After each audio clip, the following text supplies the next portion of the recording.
Let's bring in Joe Concha, Fox News contributor. Joe, this is one measly document that the FBI has had years to sanitize for release. So how bad does the FBI look here that it is willing to allow its director to be held in contempt just to protect the Biden family? And Todd, when you say years, we're talking 5 years. This investigation has been slow-walked, as we've heard from whistleblowers now. So it's not like this is a he said, she said thing. This is actually happening. And can you imagine this? The head of the House Oversight Committee is now saying he will hold the FBI director in contempt for ignoring a subpoena, as Brooke just reported, regarding key information that involves the sitting president as it pertains to millions of dollars funneled to said president's family, including his brother, including his son, including his niece, and perhaps even himself.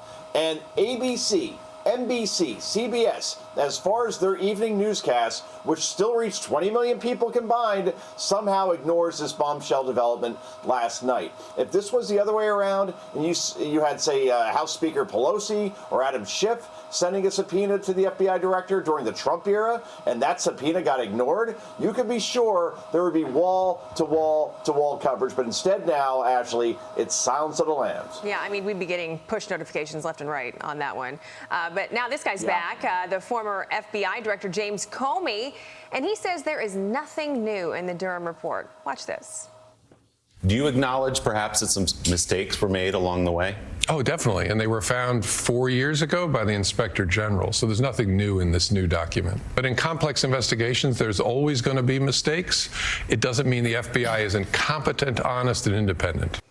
Of course, he's going to deny that the FBI didn't do anything wrong because it would implicate him in some way, shape, or form.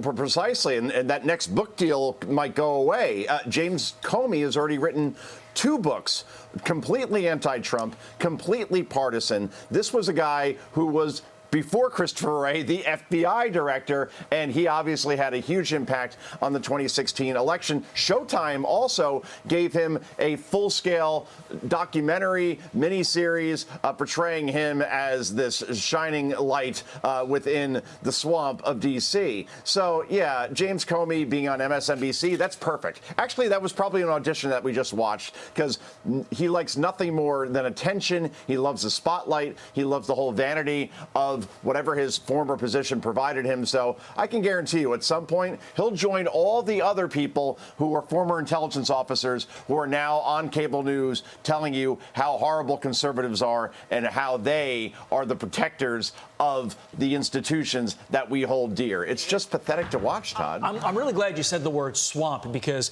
Comey goes after Trump here, and it really reeks of the swamp being scared. Listen. I think he poses a near existential threat to the rule of law.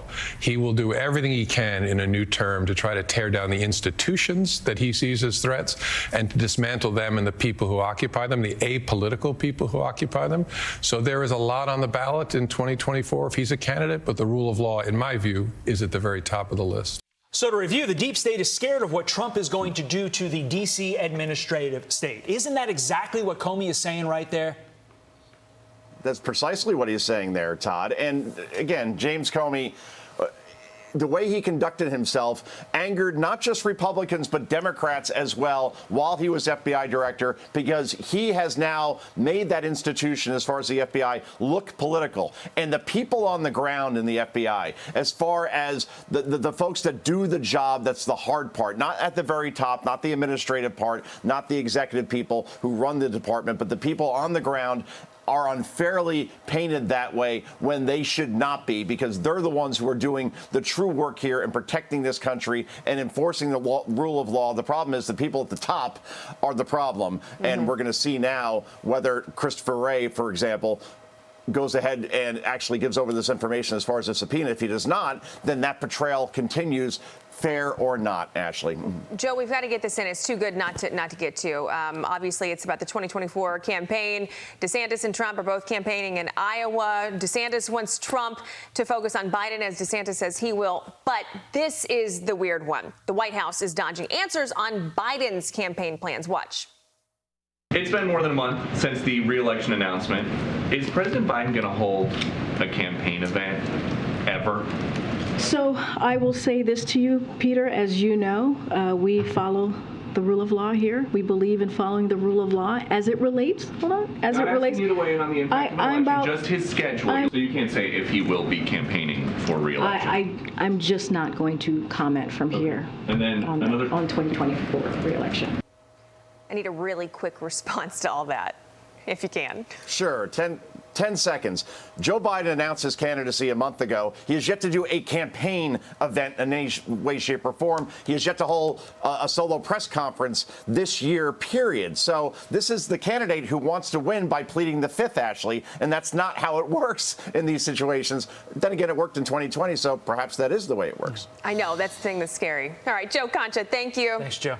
I'm Steve Ducey. I'm Brian Kilmeade. And I'm Ainsley Earhart. And click here to subscribe to the Fox News YouTube page to catch our hottest interviews and most compelling analysis.